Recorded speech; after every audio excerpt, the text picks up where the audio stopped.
विभिन्न ग्रामों से, विभिन्न शहरों से यहाँ पर आए हुए आश्रम में पढ़ने के लिए। लेकिन जैसे ही परीक्षा होती है, आपकी इच्छा अपने घर में जाने की होती है, अपने माँ बाप के पास जाने की इच्छा होती है। क्यों इच्छा होती है? कि माता पिता आपको बहुत प्रेम करते हैं और आप भी माता पिता को बहुत प्रेम करते हैं। यह प्रेम का संबंध दोनों तरफ होता है, इसलिए दोनों आपस में मिलना चाहते हैं।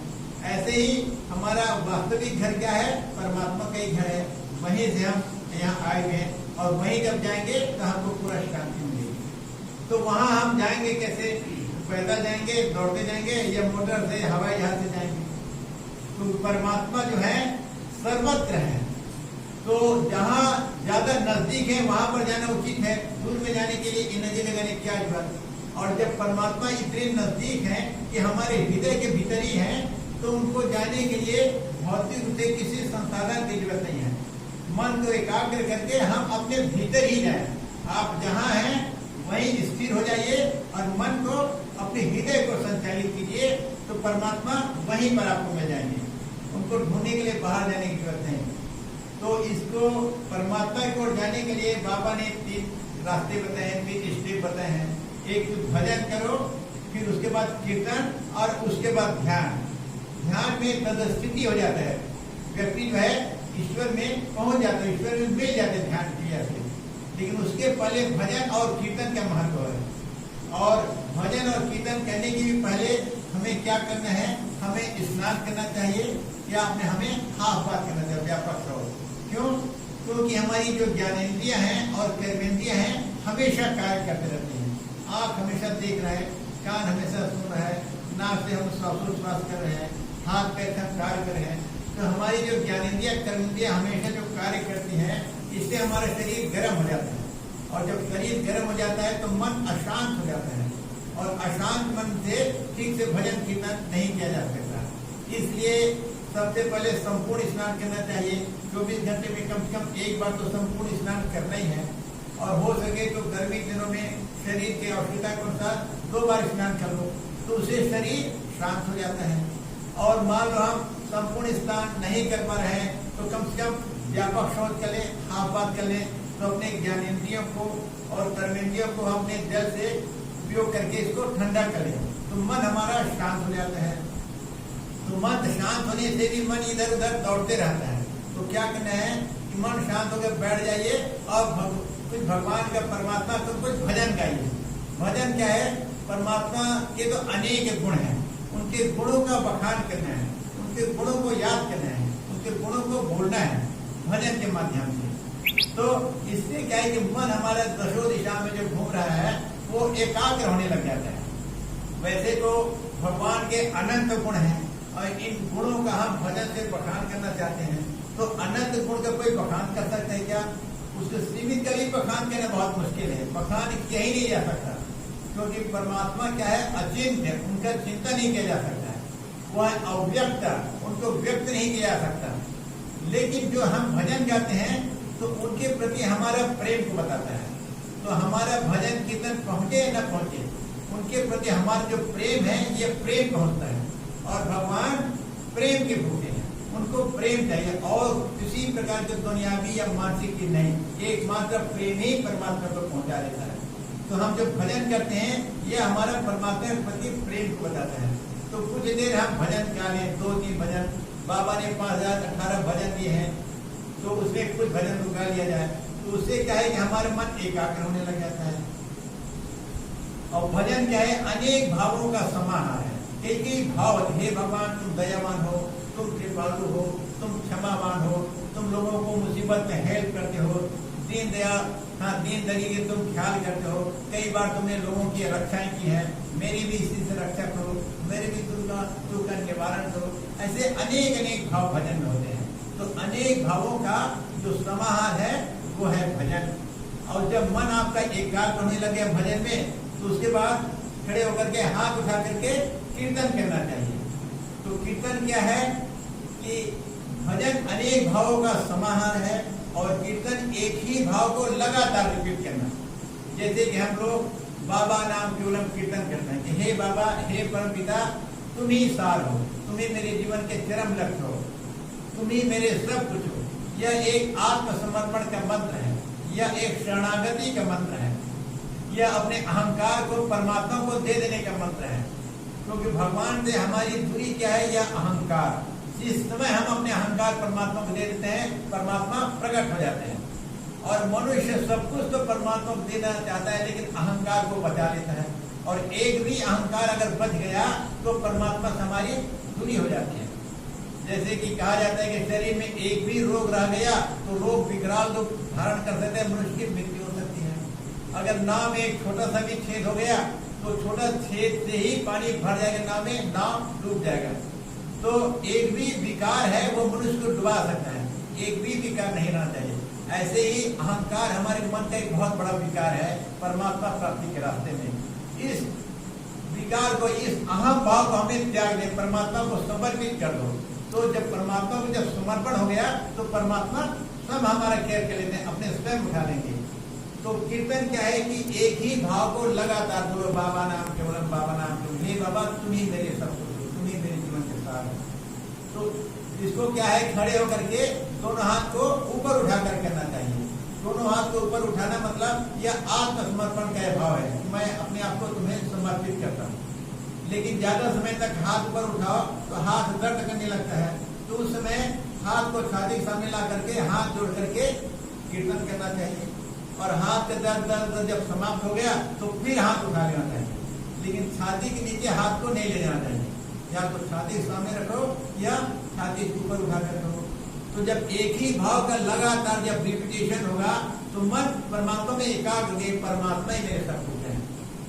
तो जब मन ज्यादा पॉइंटेड हो गया तो उसमें क्या करें, फिर बैठ करके ध्यान करो। तो हम लोगों को जो बाबा ने इष्ट मंत्र बताया हुआ है, या दादा लोगों ने जो लोगों को जो इष्ट मंत्र सिखाया है, उस इष्ट मंत्र का जप करना चाहिए। तो इष्ट मंत्र जो है वो हमें परमात्मा से हमको लिंक कर देता है, हमको परमात्मा से जोड़ देता है और हमको ध्यान में पहुंचा देता है। और ध्यान अवस्था में यह मंत्र भी समाप्त हो जाता है, कीर्तन भी समाप्त हो जाता है, एक भाव रह जाता है, परमात्मा की एक भावना रह जाती है। और यह भावना ही हमको परमात्मा में स्थापित कर देता है और हम परमात्मा से मिल करके एक हो जाते हैं। यह जीव जो है शिव से मिलकर एक हो जाता है, हमारी अपूर्णता जो है वह पूर्णता से मिलकर एक हो जाता है और मन की सारी प्यास बुझ जाता है। उसमें मन में किसी प्रकार की इच्छा नहीं हो जाती, हम निर्गुण निराकार स्टेज में पहुंच जाते हैं, जो कि हमारा वास्तविक स्वरूप है। तो परमात्मा को प्राप्त करना क्या बहुत कठिन चीज है क्या? वास्तव में परमात्मा को प्राप्त करना कठिन चीज नहीं है। जैसे कि आप अपने गांव में जाते हैं, अपने माता पिता से आप मिलना चाहते हैं, तो माता पिता से मिलने के लिए किसी पंच सरपंच की किसी सिफारिश की जरूरत पड़ती है क्या? कि या किसी मध्यस्थता की जरूरत पड़ती है क्या? भाई मुझे माता पिता से मिला दो। तो कोई भी हाँ देगा, अरे तुमको माता पिता से तुम सीधा चले जाना, हमारे पास तुम्हारे सिफारिश करने के लिए, वो तो तुम्हारे माता पिता है। ऐसे ही परमात्मा तो हमारे माता पिता है ना? उन्होंने हमको जन्म दिया है, उन्होंने हमको भेजा है। उन तक जाने के लिए बाहरी आडंबर की और बाहर की किसी माध्यम के वो क्या है, उससे हमारा डायरेक्ट रिलेशन होना चाहिए। लेकिन हम उनसे इतने दूर हो गए हैं कि जो प्राकृतिक जो चीज है वो हमारे लिए अप्राकृतिक चीज हो गया। इसीलिए बहुत सा ध्यान धारणा पूजा करने की हमको जरूरत पड़ती है। और यह ध्यान धारणा पूजा जो क्या है, हमारे मन के विकार को, हमारे मन को ये दोष करने का, दूर करने का प्रक्रिया है।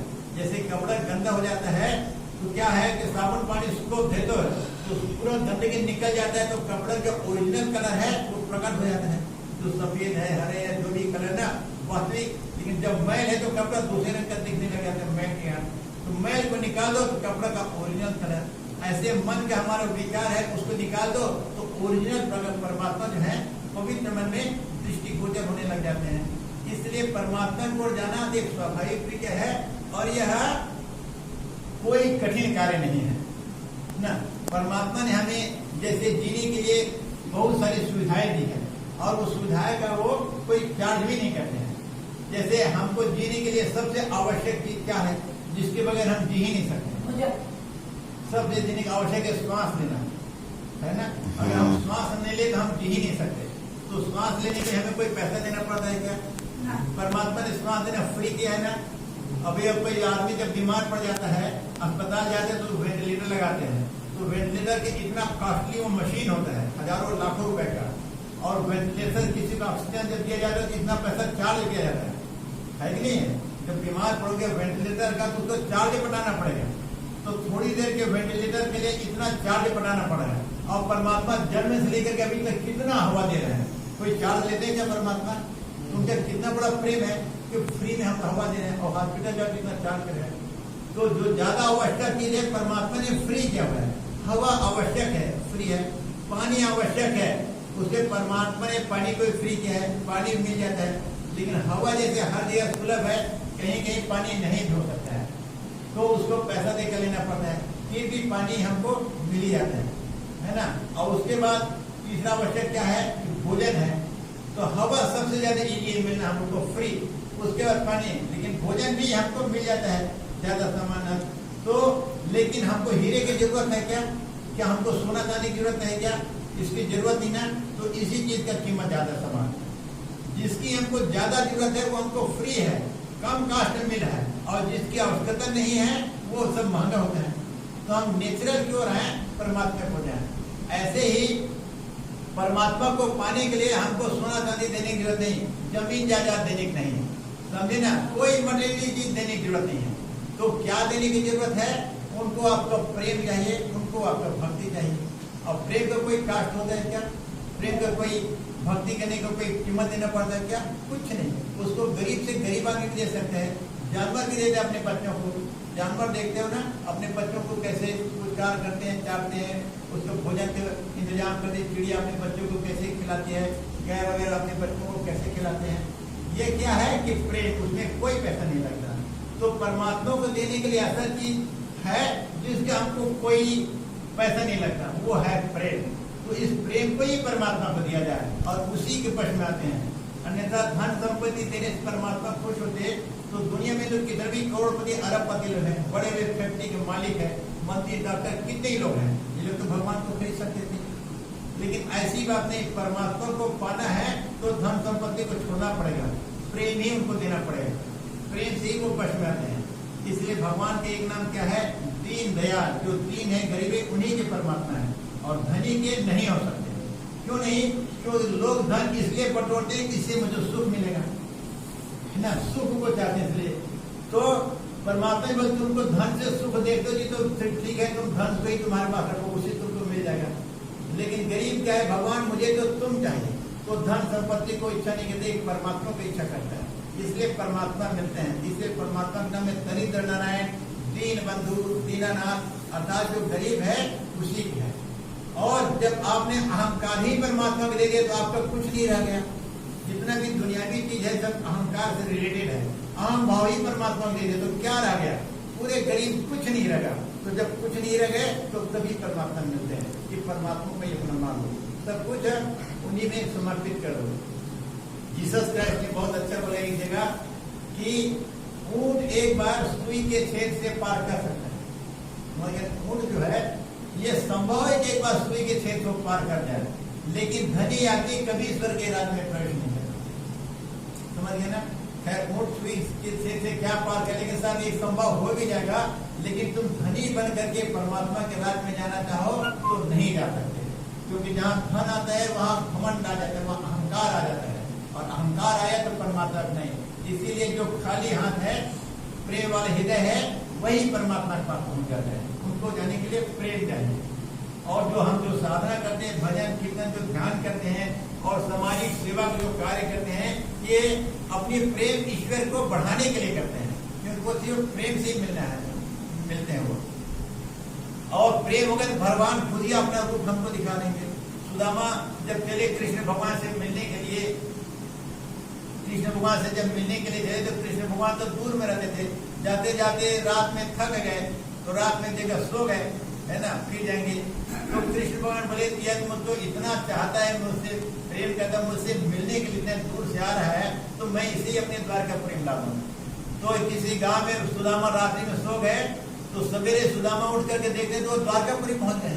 तो भगवान ने उनको उठा करके द्वारकापुरी में ला दिया, है ना, क्योंकि परमात्मा प्रेम, उनको प्रेम करो तो खुद ही सारी सुविधाएं देते, कुछ करने की जरूरत नहीं, पूरा सुविधा, उनको प्रेम करो बस, सभी चीज ऑटोमेटिक।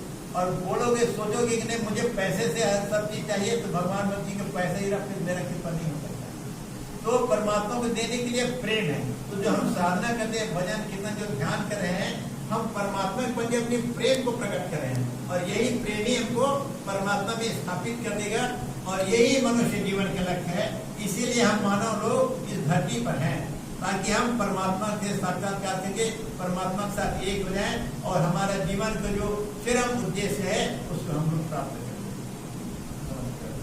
परमपिता बाबा की जय।